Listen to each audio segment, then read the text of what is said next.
Number the stars, pages 22 through 26.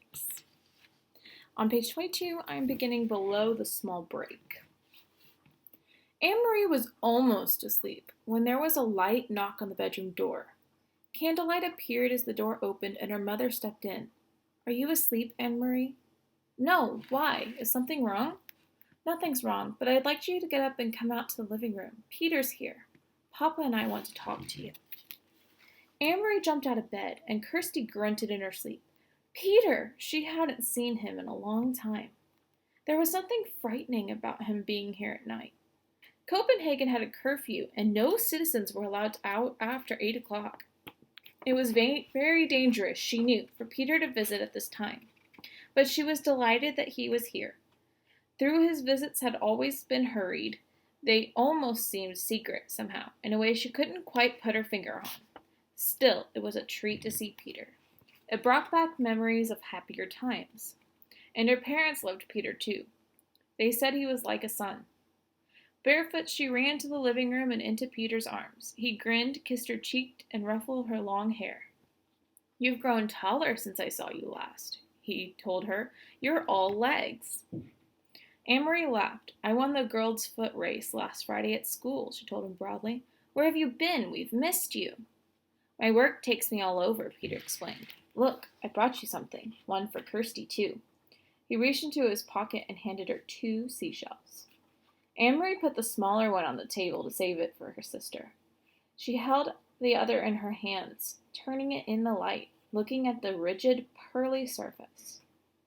It was so like Peter to bring just the right gift. "For your Mama and Papa, I brought something practical. 2 bottles of beer." Mama and Papa smiled and raised their glasses. Papa took a sip and wiped the foam from his upper lip. Then his face became more serious. "Anne-Marie," he said, "Peter tells us that the Germans have issued orders closing many stores run by Jews." "Jews?" Anne-Marie repeated. "Is Miss Hirsch Jewish? Is that why the button shop is closed? Why have they done that?" Peter leaned forward. "It is their way of tormenting. For some reason, they want to torment Jewish people. It has happened in other countries. They have taken their time here, have let us relax a little, but now it seems to be starting. But why the button shop? What harm is a button shop? Miss Hirsch is such a nice lady. Even Samuel, he's a dope, but he would never harm anyone. How could he? He can't even see with his thick glasses." Then Anne-Marie thought of something else. "If they can't sell their buttons, how will they earn a living?" "Friends will take care of them," Mama said gently. "That's what friends do." Anne-Marie nodded. Mama was right, of course. Friends and neighbors would go to the home of the Hirsch family, would take the fish and potatoes and bread and herbs for making tea. Maybe Peter had even taken them a beer. They would be comfortable until their shop was allowed to open again. Then suddenly she sat upright, her eyes wide. "Mama," she said, "Papa, the Rosens are Jewish too." Her parents nodded, their face serious and drawn. "I talked to Sophie Rosen this afternoon, after you told me about the button shop," Mama said. "She knows what is happening, but she doesn't think that it will affect them." Anne-Marie thought and understood. She relaxed. "Mr. Rosen doesn't have a shop. He's a teacher. They can't close a whole school." She looked at Peter with the question in her eyes. "Can they?" "I think the Rosens will be all right," he said, "but you keep an eye on your friend Ellen, and stay away from the soldiers. Your mother told me about what happened on Osterbrigade." Anne-Marie shrugged. She had almost forgotten the incident. It was nothing. They were only bored and looking for someone to talk to, I think. She turned to her father. "Papa, do you remember what you heard the boys say to the soldier? That all of Denmark would be the king's bodyguard?"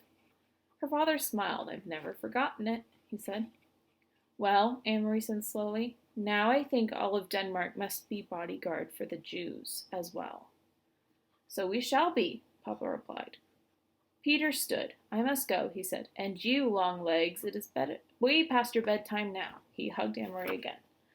Later, once more in her bed, beside the warm cocoon of her sister, Anne-Marie remembered how her father had said 3 years before that he would die to protect the king, that her mother would too, and Anne-Marie, 7 years old, had announced proudly that she would also. Now she was 10, with long legs and no more silly dreams of pink frosted cupcakes. And now she, and all the Dades, were to be bodyguard for Ellen and Ellen's parents and all of Denmark's Jews. Would she die to protect them? Truly?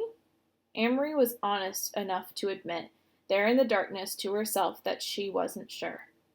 For a moment she felt frightened, but she pulled the blanket up higher around her neck and relaxed. It was all imaginary anyway, not real.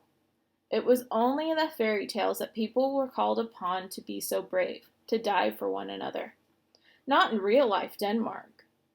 Oh, there were the soldiers, that was true, and the courageous resistance leaders who sometimes lost their lives, that was true too. But ordinary people like the Rosens and the Johansons?